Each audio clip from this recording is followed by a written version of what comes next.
Assalamualaikum warahmatullahi wabarakatuh. Perkenalkan, nama saya Ibrahim dengan NIM 21101210010. Di sini saya akan menjelaskan sedikit tentang yang sudah saya kerjakan di asesmen mata kuliah RPL, yaitu Rekayasa Perangkat Lunak. Nah, di sini ada pembahasan yang akan saya bahas, yaitu ada yang pertama ada siklus pengembangan software, yang kedua ada jelaskan kenapa metode Agile dipakai dalam pengembangan software di studi kasus tiap tim. Yang ketiga ada jelaskan pentingnya studi kelayakan dalam merencanakan pengembangan software, dan yang terakhir ada jelaskan cara melakukan studi kelayakan berdasarkan sisi teknis, ekonomi dan organisasi dengan contoh sesuai studi kasus masing-masing. Nah, kita langsung aja ke jawaban yang pertama. Nah, ini adalah siklus pengembangan software. Siklus pengembangan software atau perangkat lunak adalah proses berurutan yang mencakup beberapa tahap penting seperti perencanaan, analisis kebutuhan, perancangan, dan implementasi. Nah, berikut ini adalah penjelasan singkat dari masing-masing tahap siklus pengembangan perangkat lunak atau software. Nah, yang pertama itu ada perancangan. Siklus pengembangan perangkat lunak atau software dimulai dengan tahap perencanaan. Ini adalah fase di mana Anda menentukan tujuan, jadwal, sumber daya, dan ruang lingkup proyek.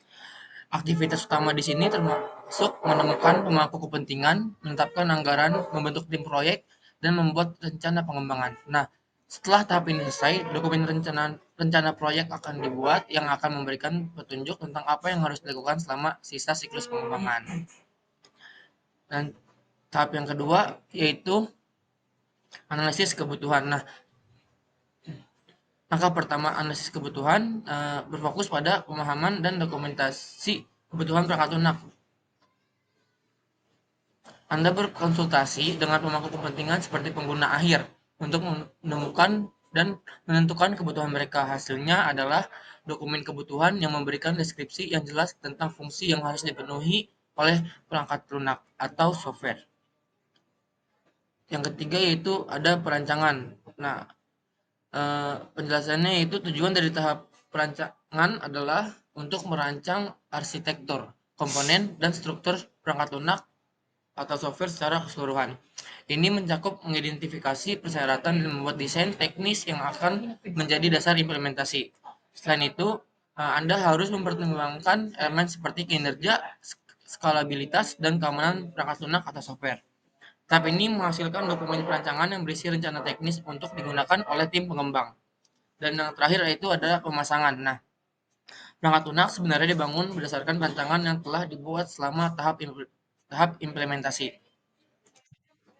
Selama proses ini, tim pengembang akan mulai menulis kode, mengintegrasikan komponen, dan menguji perangkat lunak secara berkala. Pada titik ini, perangkat lunak akan siap untuk menguji dan evaluasi lebih lanjut. Nah, ini untuk pertanyaan nomor 1. Lanjut ke pertanyaan nomor 2. Jelaskan kenapa metode agile dipakai dalam pengembangan software di studi kasus setiap tim. Nah, studi kasus setiap tim menggunakan metode agile untuk pengembangan perangkat lunak atau software karena memungkinkan fleksibilitas, kolaborasi yang lebih baik, pengembangan iteratif, dan peningkatan kualitas transparansi dan memecahkan masalah yang cepat, kepuasan pengguna yang lebih tinggi, dan mengukur kinerja yang jelas. Nah, dalam konteks tim, metode agile memungkinkan anggota tim bekerja sama, merespons perubahan dengan cepat, dan memastikan kualitas perangkat lunak. Agile cocok untuk mengatasi tantangan pengembangan perangkat lunak tim karena keunggulannya. Lanjut ke soal nomor 3 yaitu jelaskan pentingnya studi kelayakan dalam merencanakan pengembangan software. Nah, studi kelayakan dalam perencanaan pengembangan perangkat lunak atau software sangat penting karena membantu organisasi mengidentifikasi risiko, menghemat sumber daya, menentukan prioritas, memahami tujuan dan kebutuhan pengguna, memilih solusi terbaik, mengelola anggaran, dan meningkatkan kesuksesan proyek. Kita lanjut ke pertanyaan yang terakhir yaitu jelaskan cara melakukan studi kelayakan berdasarkan sisi teknis, ekonomi, dan organisasi dengan contoh sesuai studi kasus masing-masing. Nah, dalam studi kelayakan manajemen kosan ada tiga komponen utama teknis. Ada tiga komponen utama yaitu teknis, ekonomi, dan organisasi. Nah, berikut ini adalah ringkasan dari komponen tersebut yaitu yang pertama ada teknis. Teknis ini menentukan apakah proyek kosan dapat dilaksanakan secara teknis. Ini mencakup penilaian lokasi, ketersediaan infrastruktur, biaya fisik pembangunan, dan perencanaan desain interior. Yang kedua ada ekonomi. Nah, ekonomi ini yaitu menentukan apakah proyek kosan akan menghasilkan keuntungan, perhitungan investasi, proyek, pendapatan biaya, dan analisis ROI dan NPV semua termasuk dalam ini. Yang ketiga ada organisasi, yaitu membahas kemampuan manajemen dan tim untuk mengelola kosan. Nah, ini mencakup struktur manajemen, rencana operasional, strategi pemasaran, dan rencana cadangan. Nah, studi kelayakan sangat membantu dalam menentukan kemungkinan keberhasilan dan risiko proyek manajemen kosan yang membantu dalam keputusan untuk melanjutkannya atau tidak. Mungkin cukup sekian yang bisa saya jelaskan. Kurang lebihnya mohon maaf. Assalamualaikum warahmatullahi wabarakatuh.